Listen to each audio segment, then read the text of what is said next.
I want to start with a number. 1820. That's the year they tell us Antarctica was first sighted. First officially sighted, they'll say, if you push them on it. First recorded, first documented, first acknowledged. And for most of my life, I accepted that. I didn't question it. Why would I? It's in the textbooks, it's on the timelines. It's the kind of fact you absorb in school the same way you absorb everything else, passively, without resistance, without asking why. But then I started looking at the dates more carefully, and once I did, I couldn't stop.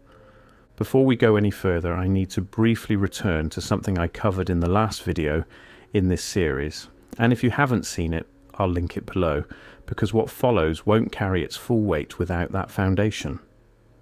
In that episode, I explored what mainstream history calls the year without a summer, 1816. The year following the eruption of Mount Tambora in Indonesia, which according to the official record, ejected enough ash into the atmosphere to lower global temperatures, destroy harvests across the northern hemisphere, kill livestock, trigger famine from New England to northern Europe, and turn summer into literal winter. Tambora, a single volcano. The explanation is tidy, the timeline is clean, but then I started pulling on threads that didn't belong to that story. Because here's what the official account doesn't explain: the uniformity, the sheer sweeping continent-spanning simultaneity of the collapse. Crop failures weren't regional, they were global. Reports of unnatural cold, of snow in June, of orange and purple sunsets, they weren't clustered near Indonesia. They were everywhere at once, and not just environmentally, socially, politically. The years immediately following 1816 saw a cascade of institutional ruptures, population displacements, and what one researcher I came across described as civilizational amnesia. Entire communities that seemed to lose continuity with what came before. In that video, I proposed something that I know made a lot of you uncomfortable. And good. It should. I proposed that the year without a summer was not a volcanic event, or more precisely that it may not have been only a volcanic event, that the atmospheric disruption of 1816 bore the hallmarks of something more catastrophic, more deliberate, something closer in its signature to what we would today recognize as a nuclear winter. A sudden total atmospheric blackout, not from a mountain but from a civilization-ending event. A reset. The kind of event that would leave behind not just climate data, but erasure. The kind of event now loosely associated with the hypothesis that, before the 19th century, there existed a global old-world civilization, sophisticated, architecturally advanced, connected across continents, that we have come to call provisionally Tartaria. Not an empire in the conventional sense, not a country with borders on a modern map. Something harder to define. A presence, a civilization whose fingerprints are visible everywhere once you learn to recognize them, in the architecture, in the canal systems, in the city grids that appear fully formed in the historical record without any construction documentation, without any scaffolding period, without any of the messy incremental archaeology that should accompany human settlement. And then, apparently, it was simply gone. We covered all of that, but there was one detail I kept circling back to. One date I kept setting aside because it felt almost too convenient, too perfectly placed. The date Antarctica was discovered. 1820, 4 years after the year without a summer. I want you to hold that gap in your mind. 4 years, not a generation, not a century, 4 years after what may have been the most catastrophic atmospheric event in recorded human history, an event that, if my previous analysis holds, may have functioned as the final act of a global civilizational collapse, an event where the entire world experienced freezing simultaneously. And then the world's most remote, most inaccessible, most sealed, most frozen landmass is suddenly, officially, discovered. And not by one expedition, by 3, simultaneously. A British crew, an American crew, a Russian crew, all operating independently, we're told, all in the same region, all within months of each other, all in 1820. Now, I'm not going to stand here and tell you that's impossible. People chase discoveries, expeditions overlap, competition drives exploration. I understand all of that, but I want to ask a different kind of question. Not whether it happened, but why then? Why, after millennia of human civilization, after the Phoenicians and the Greeks and the Romans and the Chinese and every sophisticated maritime culture that ever put a hull to open water, why does the largest landmass south of the equator remain entirely undiscovered, undocumented and unnamed until 4 years after the world's sky went dark? Why then? Because here's where the conventional account starts to develop cracks. The further I went into the cartographic record, and I mean deep, into archives that don't get cited in introductory history courses, the more the 1820 discovery date began to look less like a beginning and more like a cover story. There are maps, actual surviving, historically documented maps that show Antarctica long before 1820. The Piri Reis map, dated 1513, drawn by an Ottoman admiral who explicitly stated he was compiling it from older source maps, shows a southern landmass with a detailed, accurate coastline. Not a vague blob, not a speculative fringe.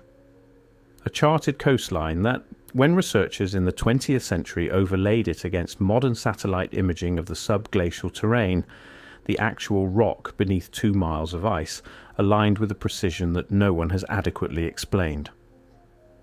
The Orontius Phineas map from 1531 goes further.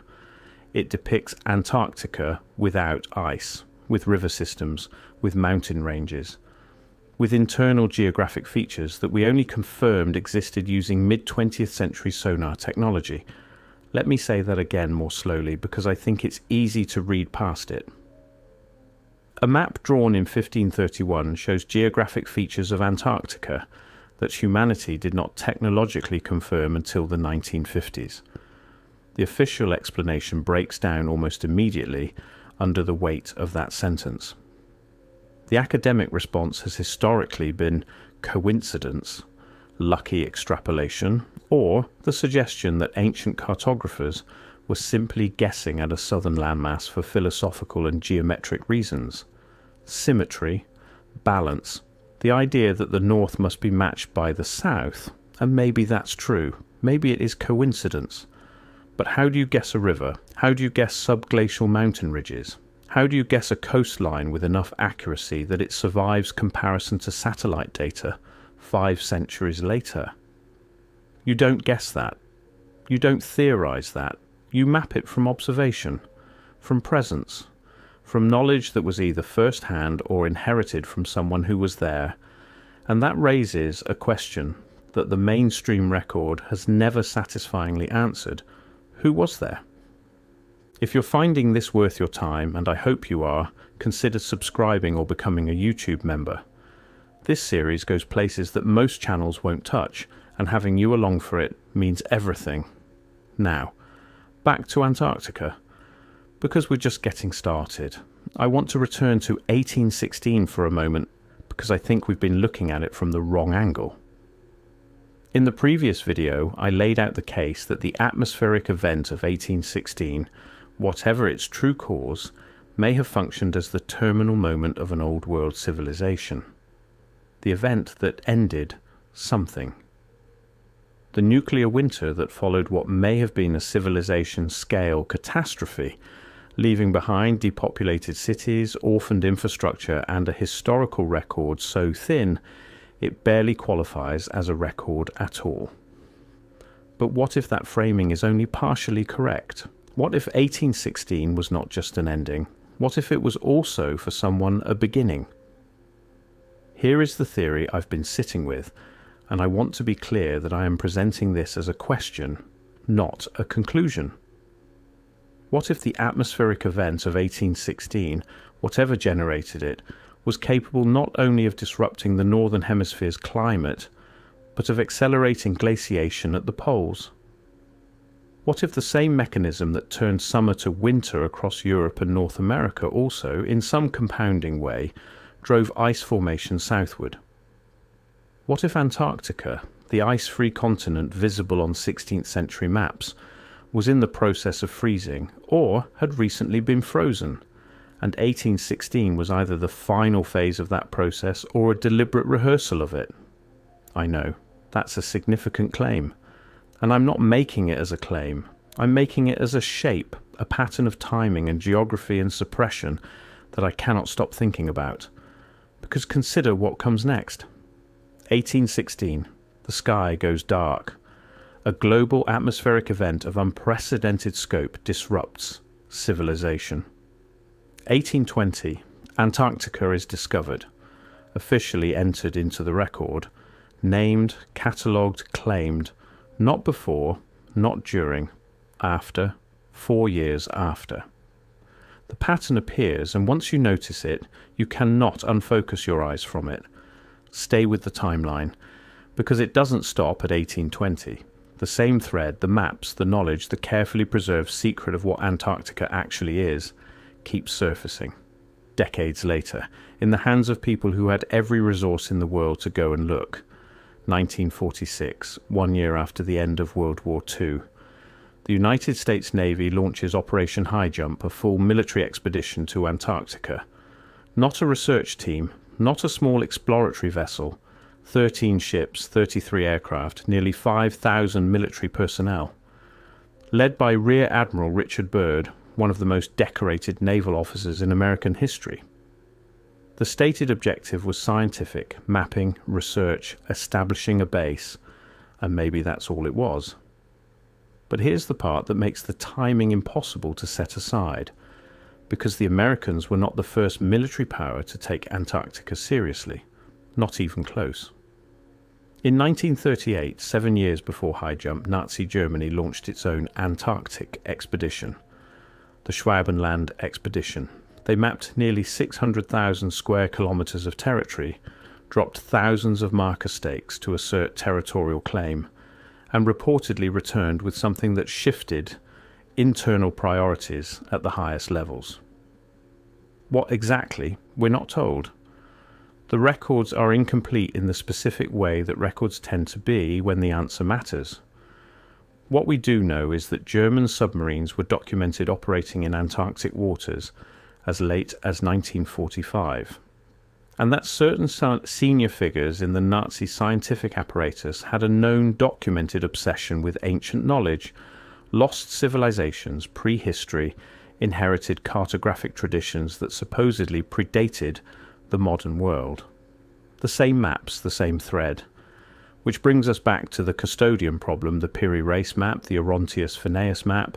The Admiral himself stated he compiled those charts from older sources that are never named, never located, never accounted for.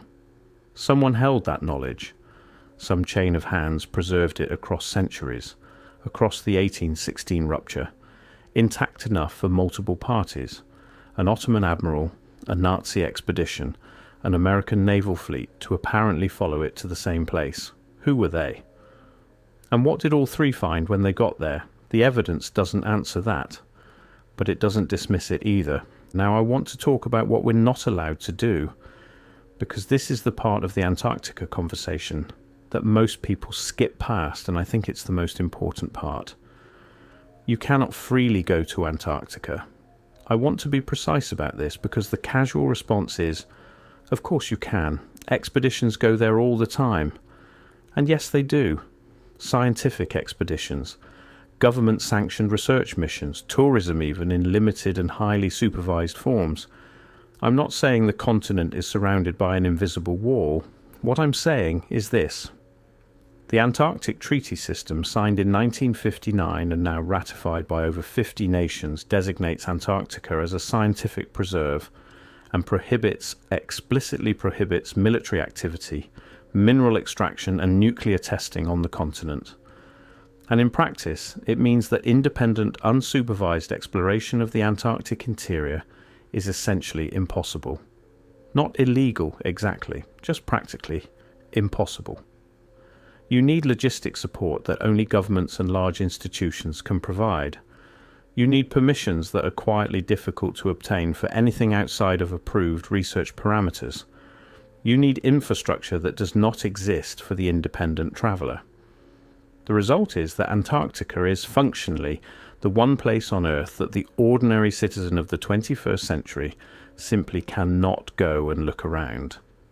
And I want to ask, why does that feel normal to us?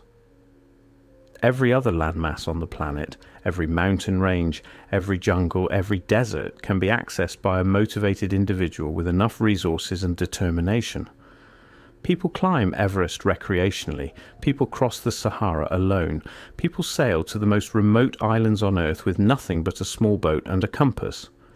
But Antarctica has a treaty. 50 nations signed in the same decade that sonar technology first confirmed what was hiding under the ice. And we don't find that remarkable. We nod along. We accept that the treaty is about science, about peace, about environmental preservation. Maybe it is, but the evidence suggests that simultaneous global agreement is extraordinarily rare. Nations do not agree on almost anything. They disagree about borders, about resources, about ideology, about language, about everything. The 20th century was practically defined by national disagreement, except here, on this, about this one place. The coordination problem becomes impossible to ignore the longer you sit with it.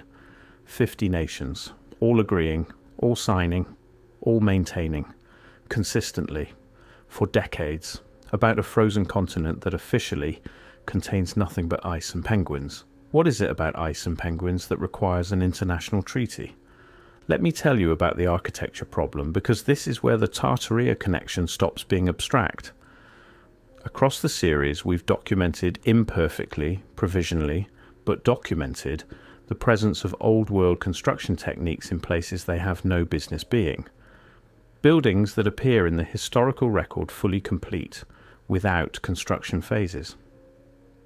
Civic infrastructure in cities supposedly founded in the early 19th century that would have required decades and resources that those young settlements simply did not have. Cathedrals in frontier towns, elaborate sewer systems in cities that were, by official record, wilderness 5 years before the systems were installed. The mud flood evidence, the buried ground floors, the windows that begin below what is now street level because the street level has risen, or because something came down and covered what was already there. This pattern repeats across North America, across Europe, across Russia, across South America. It is not regional. It is not isolated. It is global. And every time we document it, the official explanation involves either dismissal or a kind of casual hand-waving that, the deeper you look, dissolves on contact with the actual evidence. The transition periods are missing. The documentation is thin. The workforce that supposedly built these structures is unaccounted for. The supply chains don't exist. The timelines don't work. Something was already there. Something was built by someone who came before. Now, Antarctica. We know from the cartographic evidence, from the ice-free maps, from the subglacial topography, that Antarctica was, at some point in historical time, a habitable landmass. Not geologically ancient, historically recent. Recent enough that human beings mapped it. Recent enough that those maps survived into the 16th century, copied from even older sources. What was on that continent? What is under 2 miles of ice right now? I'm not saying there are pyramids under the Antarctic ice sheet, though there are structures in the Ellsworth Mountains that have generated genuine academic debate about their geometry. I'm not saying there is a lost city sealed under the Ross Ice Shelf. I'm asking something simpler and, I think, more important. Why don't we know? Why, in 2025, with ground-penetrating radar technology capable of imaging geological features thousands of meters below the surface, with satellite systems that can read a license plate from orbit, with the full weight of the most technologically advanced civilization in recorded history pointed at every corner of the Earth, why is the subglacial topography of Antarctica still largely unmapped at high resolution? Why do the gaps in the data cluster in the interior? Why does the silence persist? The silence, when you start listening for it, is everywhere, in this story. No serious mainstream academic discussion of the Piri Reis map in introductory curricula. No, it's a footnote, if it appears at all. No serious institutional inquiry into the coordination problem of 1820, 3 independent expeditions arriving simultaneously at an undiscovered continent. No. Convergence, coincidence, moving on. No institutional curiosity about the gap between the ice-free maps of the 16th century and the frozen wasteland we officially discovered in the 19th. No explanation for how, if the ice built up over geological time as we're told, human cartographers produced maps showing the uniced terrain in historical time. The silence isn't accidental.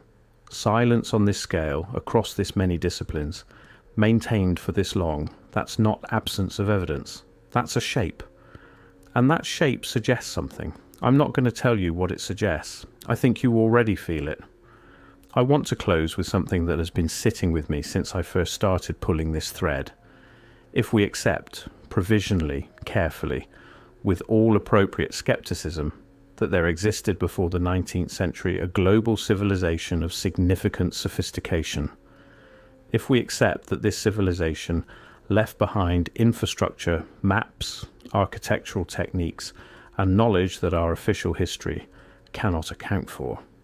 If we accept that the events of 1816 represented in some form the terminal convulsion of that civilization, a collapse so total and so violent that it left atmospheric scars visible across the northern hemisphere. And if we accept that Antarctica, the last unmapped and ice-free landmass on those older charts, was sealed, frozen, treaty-locked, and quietly removed from public access in the years immediately following, then we have to ask the hardest question. What were they protecting? Not from us necessarily, maybe from time, maybe from chaos, maybe simply from the kind of casual, uncoordinated, uncontrolled discovery that might have happened if anyone with a ship and a curiosity could sail down and start digging. What knowledge was stored there? What records? What architecture? What evidence of a civilization that we have been, through some combination of catastrophe, deliberate erasure, and institutional incuriosity, prevented from knowing? I don't have the answer. I want to be honest with you about that. I have been sitting with these questions for months, and they have not resolved. They have only deepened. The further I go into the record, the more I find not answers but structure, the shape of something deliberately obscured, something whose outlines I can trace without being able to see its face. Once you see that structure, you cannot unfocus your eyes from it. An atmospheric catastrophe in 1816, unprecedented in its scope and duration. An official continent discovered 4 years later by 3 nations at once, sealed by 50 nations a century after that. Ancient maps that show what's under the ice, a historical record that goes silent at precisely the moments where continuity should exist. Architecture without builders, cities without origins, a civilization without a gravestone, and a continent renamed, restricted, ice-covered and quietly held, just out of reach, that may contain under 2 miles of frozen silence the answer to all of it. Maybe, or maybe not. But I can't stop thinking about the number 1820. And I don't think you will either now. If this series is worth something to you, consider commenting your thoughts or your theories below. The next video goes somewhere I wasn't sure I was ready to go. I think I am now. See you there.